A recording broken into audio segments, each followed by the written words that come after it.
My life's about to spiral out of control. Okay, I need you to breathe. Breathe. Okay, now put your book away. Okay, I'm going to need to ask you various questions in order to find out if you're actually diagnosed with anxiety. Unstable, I'm sorry.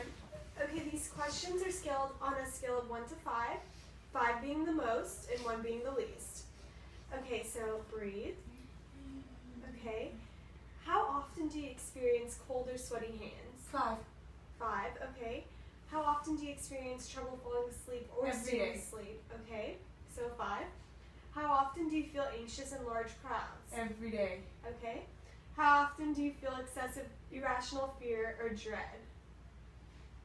Currently right now 5. Okay. How often would you say that anxiety affects your day-to-day living? 5. 5. Okay. Have you ever been diagnosed with generalized anxiety disorder? They want me to.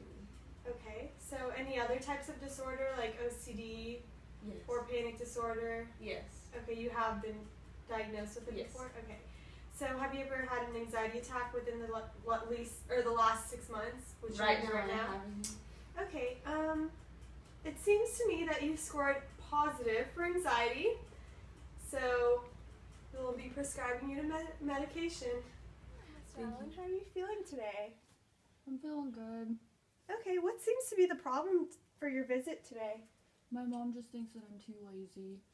Okay, I'm going to ask you a series of questions just because laziness is sometimes related to anxiety or different disorders.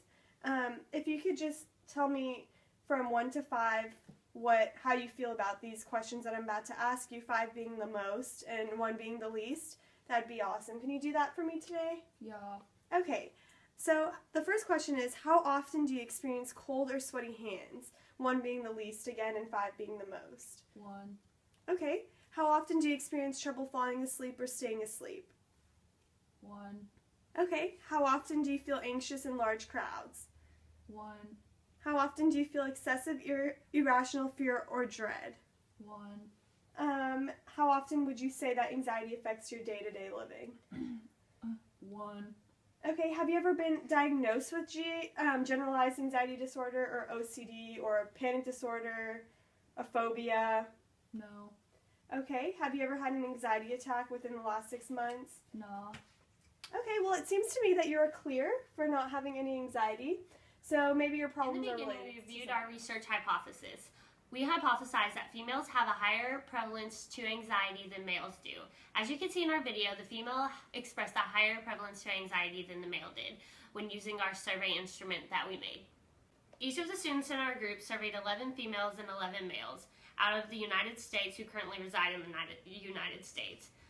We used stratified random sampling methods, and 110 individuals were asked to complete the survey.